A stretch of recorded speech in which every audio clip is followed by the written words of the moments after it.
Having a family member who finished only high school is a disgrace to the whole family. Engagement's off. Just as he said that, my father-in-law reached for a beer bottle nearby. And, unbelievably, he started pouring beer over my mother's head, who twisted her face in shame. I was lost for words at this shocking sight. But my mother-in-law, unconcerned, turned a mocking gaze towards me and said, "It's because there's something wrong with your mother, isn't it? Despite being a nurse, you couldn't find someone to marry you by the age of 40, right?" "Right, Rachel?" It wasn't me who snapped at that moment, it was my mother. "Then I'll cancel the $200 million account." Of course, my in-laws must have thought she was joking. After all, they had insulted us so much, there's no way we could have a $400 million fortune. That's what they had assumed. But the next moment, my father-in-law froze. "Rachel, can you call Tim?" He couldn't understand why Tim's name came up at that moment. My mother's words were not a bluff. It was the truth. When they realized that, my in-laws ended up begging for our forgiveness. "My name is Rachel. I'm currently 40 years old, single, and working at a hospital. I belong to a department dominated by women, where there's little chance for romance." However, concerned about this, a colleague from work introduced me to someone. That someone later became my husband, John Ortega. John works for a company that handles system-related work for our hospital. He's said to be 35 years old. I had heard rumors of him being a refreshing, handsome man. Such a person would normally be married or at least have a girlfriend. Yet, John had been single for several years. "My hobbies are touring on big bikes, fishing, and I also like camping. I often go alone." In other words, he was a prime catch not often found on the marriage market. But spending time with John revealed his playful side and his kindness in always putting others first, and before I knew it, I was drawn to him. When I proposed we start dating, he happily agreed, and after about 6 months, we were in a serious relationship with marriage in mind. Everything with John was going incredibly smoothly. We were both of a certain age and even talked about moving in together. "Rachel, what do you think?" "I'm okay with us moving in together." "I think so too. Plus, if we want kids, considering my age, it's better to decide sooner rather than later." Fortunately, our lifestyles and values aligned perfectly, so we quickly rented an apartment and started living together. A month after we began cohabitating, I was relaxing at home after a night shift. Suddenly, the doorbell rang. I wasn't expecting any deliveries today, and we hadn't told anyone about our new place. Who could it be? Wondering, I went to answer the door, and there stood a woman I didn't know. She covered her mouth with a fan and wore a hat and sunglasses, making it impossible to see her expression. Facing this suspicious person, I swallowed hard. "I'm Kelly, John's mother. I heard my son started living with someone, so I came by. It's awkward to talk here, may I come in?" Initially frozen with confusion, I eventually understood the situation. It seemed that John's mother had come to see if I was suitable for her son, now that he had finally started a serious relationship and moved in with someone. "My son has always been poor at judging character. If you're going to be my daughter-in-law, you need to be perfect," she said. "Okay." Although her directness made me uncomfortable, I let her into the room. The last thing I wanted was to cause any issues that could strain my relationship with John. So, I just smiled and made sure not to argue with my mother-in-law. Without even a "may I come in," she barged into the room, ran her index finger across the top of the cabinet by the entrance, and, frowning, said, "Oh, there's dust here. If you don't clean every day, the whole house will end up a dusty mess, you know?" The dust wasn't as bad as my mother-in-law made it out to be. It was just the normal amount that accumulates from living. So, I was about to make an excuse on the spot, but she didn't even let me get that far and started saying, "Clean up now, and then serve some tea immediately." Normally, you'd offer it without being asked, right? Troubled as I was, I vacuumed and ventilated the room, then tidied up and called out to my mother-in-law.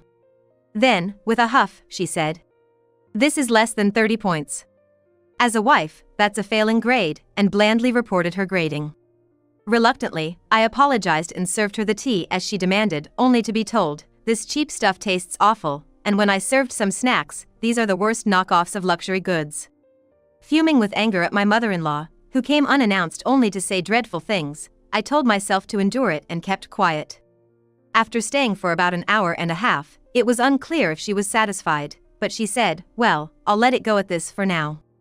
But if you're serious about marrying my son, you better work harder. Frankly, you look quite old, and I was against it.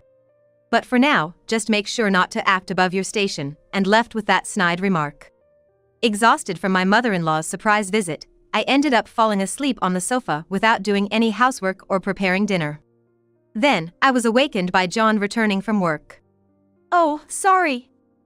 I didn't manage to do anything around the house." As I hurriedly tried to get up and start on the chores, John gently spoke to me. "Don't be mad, just calm down. What happened?" It's rare for Rachel to be sleeping like a log on the sofa. Though he asked as if he didn't know, I couldn't bring myself to say that his mother had come today, giving me looks as if she was assessing me. For the moment, I just told him about his mother's visit. His face immediately tensed up. And after a heavy sigh, he apologized. "Sorry, my mom must have said something rude, right? I'm really sorry." I hadn't even told him what happened today. Yet, he apologized as if he knew something. "Has something like this happened before?" Looking guiltily down, John shared. "My mom's a bit eccentric. She cares a lot about status." It seems my mother-in-law has a history of being harsh to John's previous girlfriends, ultimately causing them to break up. Maybe her sudden visit was an attempt to break us up as well. I had thought John was just not on the marriage market due to his unique hobbies, but it seems there was more to it. "I knew I had to tell you someday. I just didn't want to be disliked by you, Rachel. I'm sorry." John apologized again. It appears that his mother had interfered in the same way with his past girlfriends, ultimately leading to breakups. He had kept our relationship a secret for that reason. But his mother was relentless. So, she found out. We concluded she must have followed us after seeing us together somewhere. I was taken aback when I heard it, but given what I witnessed from his mother today, it wasn't out of the question. I'd be lying if I said I wasn't anxious. But I love John. When I told him so, John smiled, relieved. However, that relief was short-lived. Soon after, his mother targeted me again, choosing a day right after my night shift. "Well, look at this mess. If you're going to work irregular hours as a nurse, why not hire a helper?" "Oh, but I guess nurses don't have the money for that." My apologies. This is exactly the problem. "Don't rely on John's earnings, learn to earn your own way," she scoffed. Apparently, she had seen me leaving the hospital and assumed I was a nurse due to my hours. Knowing arguing with her was futile, I kept silent. My mother-in-law, mistaking my silence for admission, ramped up the harassment. "As a nurse, well, I might begrudgingly accept the marriage, but in return, you'll have to fulfill your duties as a wife properly. Understand? Marrying into the firstborn's family isn't something to be taken lightly. If there's anything amiss, I'll be sure to give you a strict lesson," she said. It was probably all about producing an heir or doing all the housework as expected of a wife. Though not said directly, I was sure that was what she meant. So, I posed a question. "By the way, how did you know which days I work nights?" With a smug look, she snorted and answered. "Our daughter-in-law from your hospital is a nurse. I had her check your schedule by dropping your name, blatantly overstepping boundaries." While wondering why she would go to such lengths to monitor me yet miss the essential parts, I ended the conversation with, "All right." And then, after a year and a half of dating and overcoming various challenges, as our jobs started to stabilize, we finally decided to get married. Despite everything my mother did, you're the first person who's stayed by my side. I've made up my mind. "I will make you happy, so please marry me," John said, and we got engaged. Since I come from a single-parent family, we planned to quickly greet my mother before heading to John's parents. However, just before, his mother suggested, "Why don't we all go out for a meal at a fancy restaurant, and bring your parents along too?" I sensed there was a catch. Despite my suspicions, I reminded myself this would be the last ordeal and arranged a meeting for the marriage introduction. On the day, we were led to a private room in a fancy restaurant I'd never entered before, where both families met for the first time. My mother-in-law was dressed in an expensive-looking dress, and my father-in-law was sharply dressed in an expensive suit. As soon as we sat down, he introduced himself with a self-satisfied look, handing out his business card as if it was something to brag about. Apparently, he was a big-shot bank president, and my mother, wide-eyed, murmured in awe, "That's impressive." Then, without anyone asking, my mother-in-law started boasting. I graduated top of my class from a prestigious university and have been supporting the household since marrying my husband. I've raised our sons to be fine men, and I consider myself the epitome of a wife. She then implied that my mother should state her educational background, but John tried to change the subject too late. And why do we not see Rachel's father here? I'm a single mother who raised her daughter alone. So, there's no father present. My mother answered with a slightly troubled look. Immediately, my in-laws began to smirk condescendingly. My mother-in-law mockingly laughed. Then, you must have a low education level, right? A woman abandoned by her partner is less likely than a high school graduate. And what about your education? My father-in-law added insult to injury, trying to embarrass my mother further. Despite John and my attempts to intervene, they were relentless. Finally, my mother, her face twisted in shame, honestly answered. I'm embarrassed to say, but I dropped out of college. My mother-in-law, like at our first meeting, snapped her fan closed and snorted, "Oh my, a college dropout." A family with a college dropout is a disgrace to the entire clan. The engagement is off. My father-in-law went as far as to say, causing me to tremble with anger. Then, my mother suddenly raised her head and protested to my in-laws. My educational background has nothing to do with my daughter's marriage. But my mother-in-law turned to me, blatantly disparaging me. It's because there's something wrong with your mother, isn't it? Despite being a nurse, you couldn't find someone to marry you by the age of 40, right? Right, Rachel? The next moment, unbelievably, my father-in-law poured beer over my mother's head. We are talking right now. You haven't been given permission to speak, have you? My mother was left speechless in shock. Seeing this, John stood up, unable to bear it any longer, but it was not him but my mother who stopped him with a hand gesture.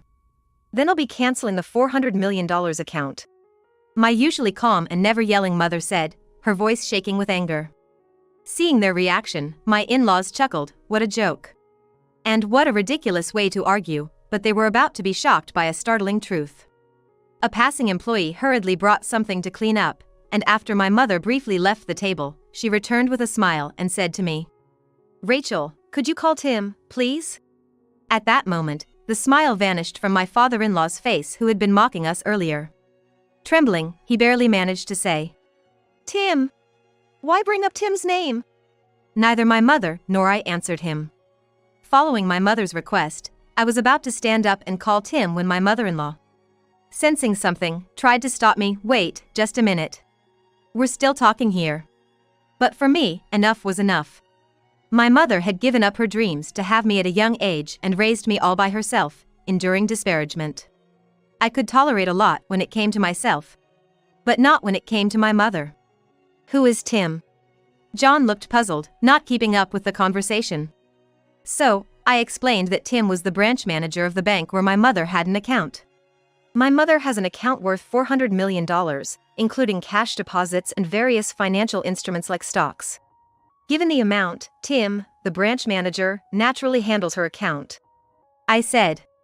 This news caused even more disturbance among my in-laws, particularly my father-in-law, who was stunned to learn that my mother had such a significant sum in a branch of the bank he presided over. He had thought it was all a bluff, but the mention of the branch manager's name and my move to actually call him made it seem all too real. Trying to salvage the situation, my father-in-law, maintaining a facade of composure, made a ridiculous suggestion. Well, let's hear you out. And pouring beer over your head was just a way to let commoners enjoy a good beer with all their senses. So, it was not meant as an insult. Don't get it wrong, okay? His condescending tone only reignited my anger. It was clear his pride was still in the way. Thinking that these people wouldn't understand unless I spoke up firmly, I directed a cold gaze at them and bluntly said, "There's no reason for us to listen to someone who behaves like that. Pouring beer over someone's head is not something a decent person does. We'll be speaking to the branch manager about the insult and the cleaning bill for my mother's clothes, and we'll proceed with closing the account," I retorted, colder than ever. My father-in-law, taken aback by my boldness, blustered. "If this turns out to be a joke, I'll sue all of you." Then, my mother sighed softly and placed a business card in front of my father-in-law, who went from red-faced anger to ashen in an instant. When my mother-in-law nervously asked what company it was, my father-in-law whispered, It's one of our biggest corporate clients. No way. Why is the CEO of that company you? My mother-in-law's face turned pale as she turned back to us. My mother, who had been grimacing in humiliation just moments before, now introduced herself with a resolved expression. Let me reintroduce myself. I'm Nora, Rachel's mother and the president and CEO of this company. I usually send my vice president or other employees for regular transactions, so it's fine if you don't remember me. Actually, the initial greetings to your company were made by the previous president. The transition to me happened afterward. Well, now I see how insignificant my position as president is to you. Suddenly, my father-in-law began to prostrate himself on the floor. Despite being a bank president himself, not recognizing the president of a major client company in front of him was more than just an embarrassing mistake. This incident slowly began to reveal that my father-in-law was nothing more than a figurehead. The story goes back to when my mother was pregnant with me in her sophomore year of college. Known for her intelligence and popularity, she attended one of the top schools, dreaming of becoming a designer. Normally, students from her school would secure bright futures.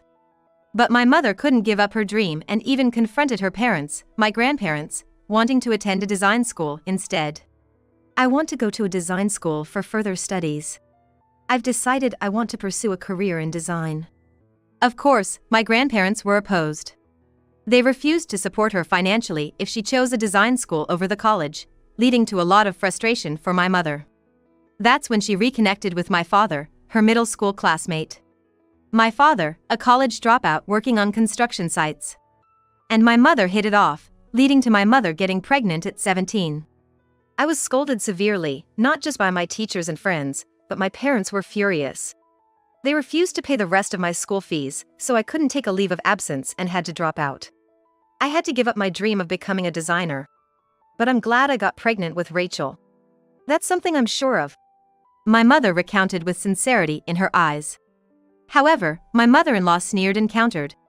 Of course, getting pregnant as a student and then being forced to drop out is expected, isn't it?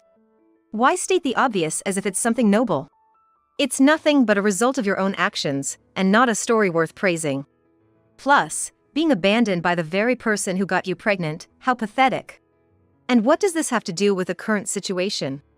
Are you trying to garner sympathy? Ha, don't make me laugh. Then my mother, narrowing her eyes, continued her story calmly. After being forced to drop out of school and disowned by her family, she lived with my father, the child's father. They were indeed married. My father had promised to take responsibility and married my mother, but he collapsed suddenly at work one day and never came home. My mother heard from the company presidents at the time how it was a great loss because my father was a very hard worker and sincere. With no diploma and no chance of pursuing her dream as a designer anymore. My mother had a duty to raise me properly. That required money, so she resolved to speak to the president at the time. Please let me work here. I'll carry heavy things, I'll get any qualifications needed. I don't need any special allowances or treatment, just please let me work here. And so, my mother became a rare female construction worker at the time. To my father-in-law, who looked puzzled, my mother said with a calm face. A small company that only had 10 employees at the time has grown this big. I still believe that's something to be proud of. My father-in-law, who hadn't caught on yet, finally seemed to realize what she meant. You can't mean you're the successor of that company, and after taking over as president, you've grown it to this size. My mother just smiled, which only made my father-in-law more anxious. He started fidgeting, clearly unsettled. It seemed my mother-in-law realized as well, and despite having demeaned my mother earlier, she now looked visibly shaken, her eyes darting around. Wait, if you put it that way, it sounds like that small company is now this big company we have a major contract with. Surely, a dropout couldn't possibly.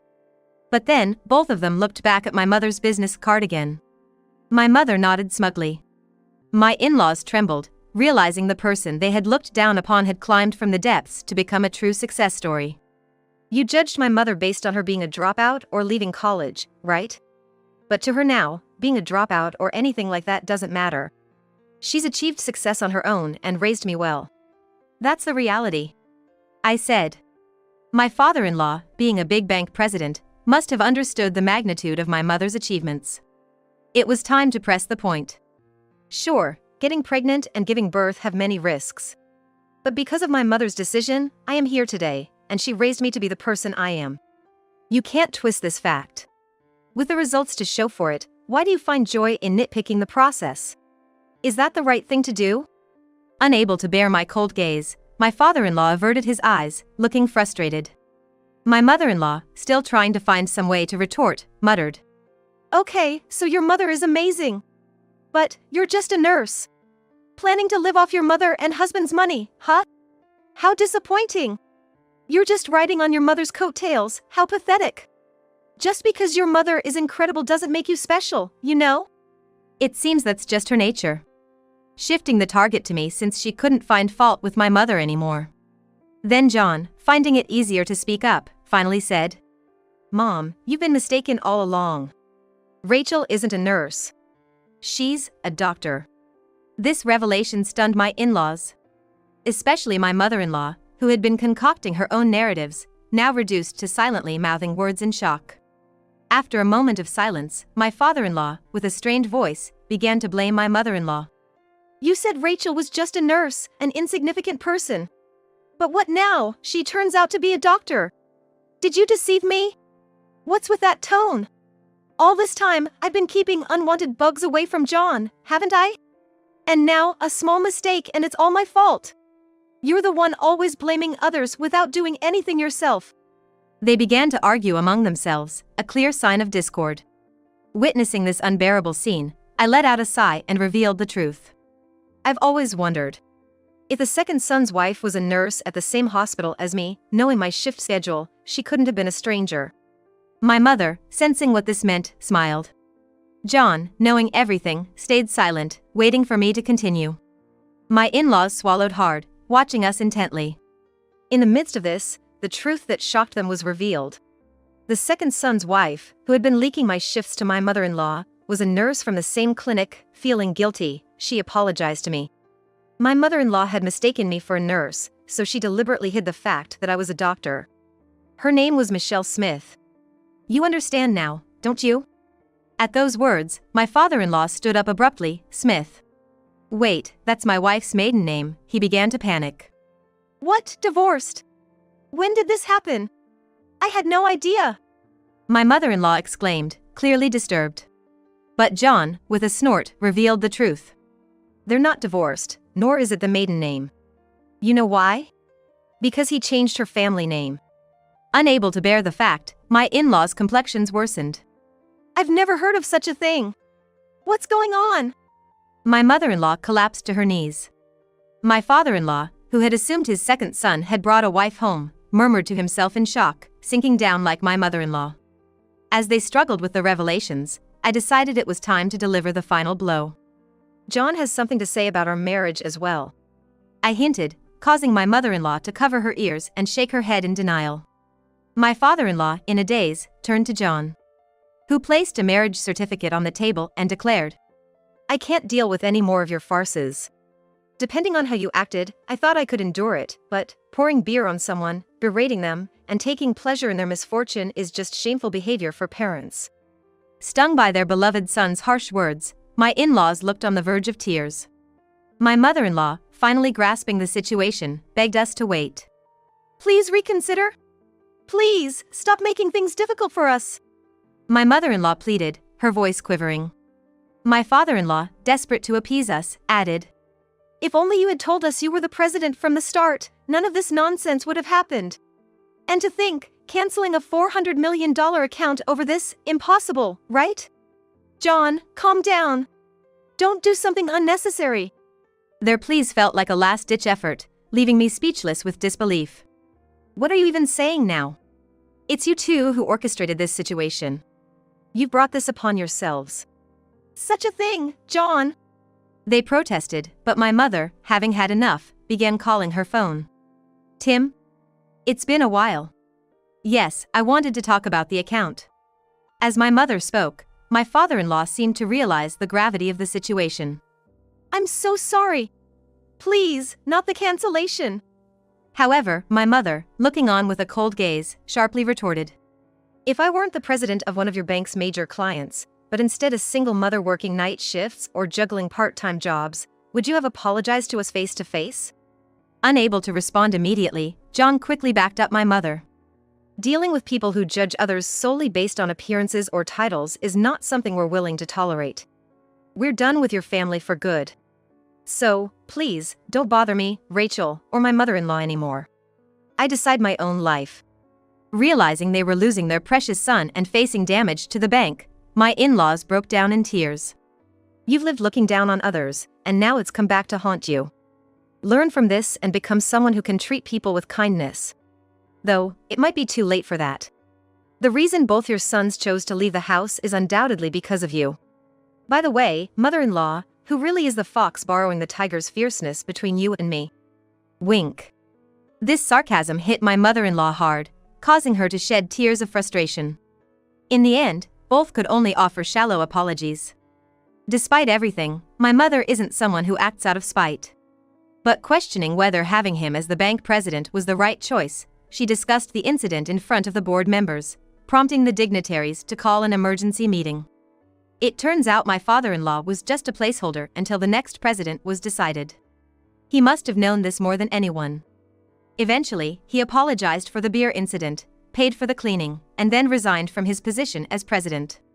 The underlying dissatisfaction with his leadership within the bank, coupled with the warning from a major client, my mother, forced him to step down. Unable to find re-employment at 58 and unwilling to accept ordinary work due to his previous elite status.